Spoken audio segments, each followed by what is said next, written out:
So the Secret Service is encouraging President Trump to stop with the outdoor rallies. I think that diminishes his rallies and takes some of the oxygen out. But I'm not President Trump. I wasn't just shot. And that has got to change people. So we're looking to see what he's going to decide and how he's handling things, including Christopher Wray coming up and testifying in front of Congress and saying, we're not sure he was actually shot. We're not sure that was a bullet, or it might have been glass, I guess, from Kamala's glass ceiling that she broke, or maybe it was shrapnel. No, read the New York Times. It was a bullet.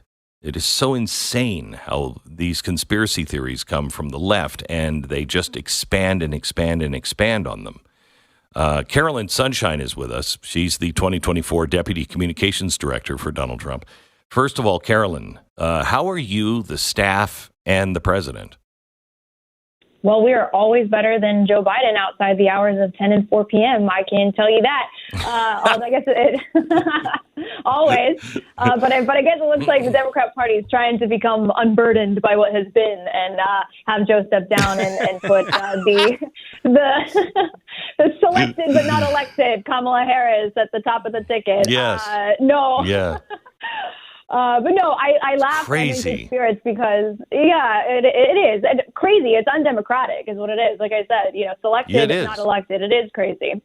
But you can hear I'm in good spirits and laughing because I have the honor of working for President Donald J. Trump, who is a man who, after, mere seconds after an assassin's bullet, and it was a bullet, Glenn, as you just said, came within a millimeter of his life. This man got to his feet and said, fight, fight, fight, and then went on to have a phenomenal week in Milwaukee, unifying a complete Republican Party behind him. You just saw some clips released from the great, phenomenal golfer Bryson DeChambeau. I think getting to see some of President Trump's, his humorous side.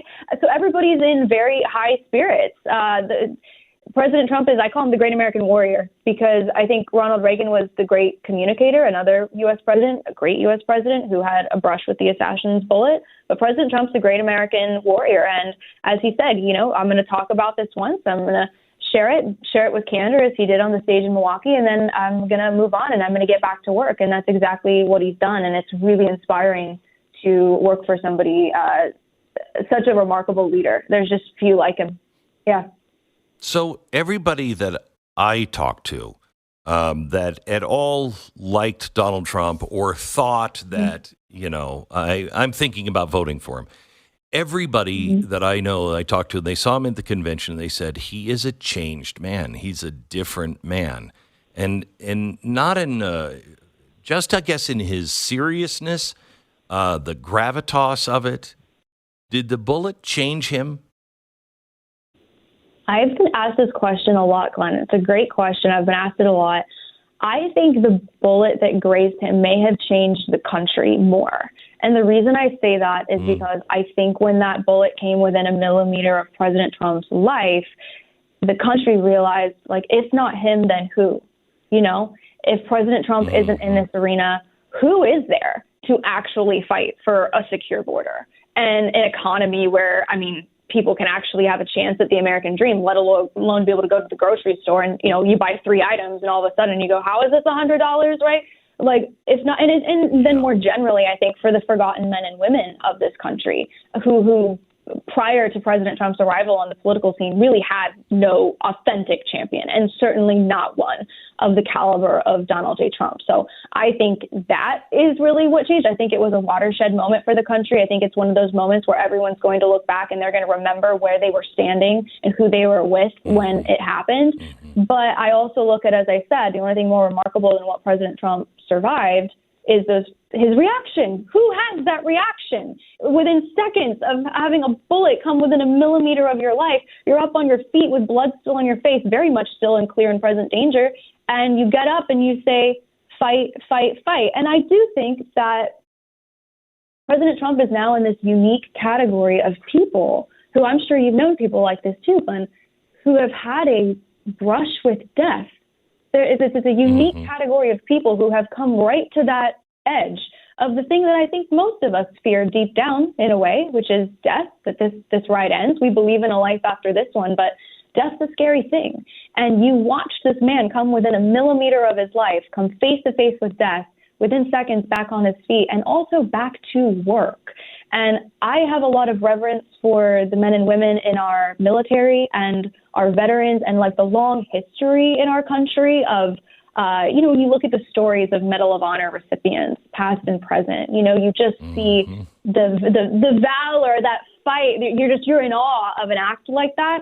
And I just think that this country is so deserving of somebody like President Trump, who had a brush with the assassin's bullet. Like he said, he's the man who took a bullet for democracy. And then 10 days later, this man doesn't need to go retreat to Camp David for a week or take a nap for 2 years or whatever it is. This man is like, I'm ready to get back to work for you, Carolyn, so is he going to listen to the Secret Service? Caroline? Well, we're really grateful to the Secret Service. And I want to say also there's a distinction, right, between the Secret Service leadership in Washington, D.C., and, the rank and file Secret Service agents who do a phenomenal job protecting President Trump, who are quite willing to give their lives for President Trump, as you saw in Pennsylvania. And, there's been a lot of talk on, outside versus inside rallies. I would say this. It's the job of the Secret Service to protect President Trump, whether a rally is inside or outside. And President Trump in the past has held many rallies that are indoor arenas. He's held many rallies that are outdoors. He just goes where the people go. So we want these investigations to play out at the D.C. level because, of course, the American people deserve answers. We don't have time to be wasting hearing Christopher Wray go through the semantics of, was it shrapnel? Was it a bullet? It was an assassination attempt on a former U.S. president's life. He's been examined by esteemed physician Ronnie Jackson, great physician, was the President Trump's physician during his time in the White House. Excellent physician. He's examined him. You've seen the reports. This is I don't know why we're wasting time on that when, by the way, it wasn't just an assassin's bullet that grazed President Trump. Corey Comparator is dead. His wife is left without a husband. His children are left without a father. We had multiple people injured, and we're wasting time on shrapnel versus bullet. And Glenn, I got to tell you, I can't believe I'm going to say this. This is the first time in a long time I heard AOC ask a question more intelligent than Christopher Wray when she asked the question, hey, if you know that the standard AR-15 has a range of, 500 yards, why isn't that factored into your perimeter calculations? Like, I was shocked. There's the first time there's bipartisan consensus in Washington, D.C. for the first time in a long time, as there should be. But anyways, like I said, President Trump, he just gets right back to work, and he's going to be headed back on the road. He's headed to Minnesota. He's going to be headed to Pennsylvania. He's back on the road. It's sort of a rain or shine, indoor or outdoor type thing. Sure. We're grateful and confident for the men and women who serve President Trump in the Secret Service. And as President Trump has said, he's getting back to work. And so are the people, because it's the other thing, Glenn, too, right? Is like nobody should be afraid to attend a peaceful political rally in the United States of America. Nobody should be afraid to do that. Nobody should be afraid to lose their life at a peaceful political rally. And I know you've seen our rallies. Our rallies are extraordinary. There's just something special about them. There's something special about the energy. There's something special about thousands of people who love our country coming together in one place. And I think, again, what was remarkable about President Trump's reaction, if you remember watching that day back, when it happens in those first moments, the crowd understandably terrified, ducking, afraid. That is a normal human reaction to have. But the second President Trump gets back to his feet and says, fight, fight, fight, within 5 seconds of that bullet grazing, coming within a millimeter of his life, that crowd was calm. It's likely President Trump saved lives that day with that reaction. It's likely that reaction I will tell you, stopped a, stampede.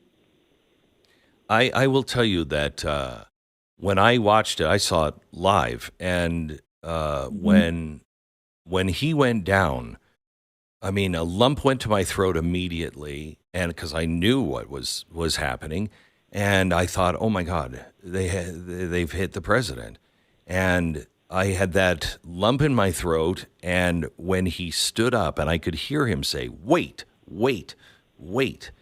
And he stood up, and then he looked over the shoulder of one of the agents and puts his arm up. I was crying for an entirely different reason. That fast, it turned around in me. And it went from horror and shock to immense pride and admiration. It was remarkable.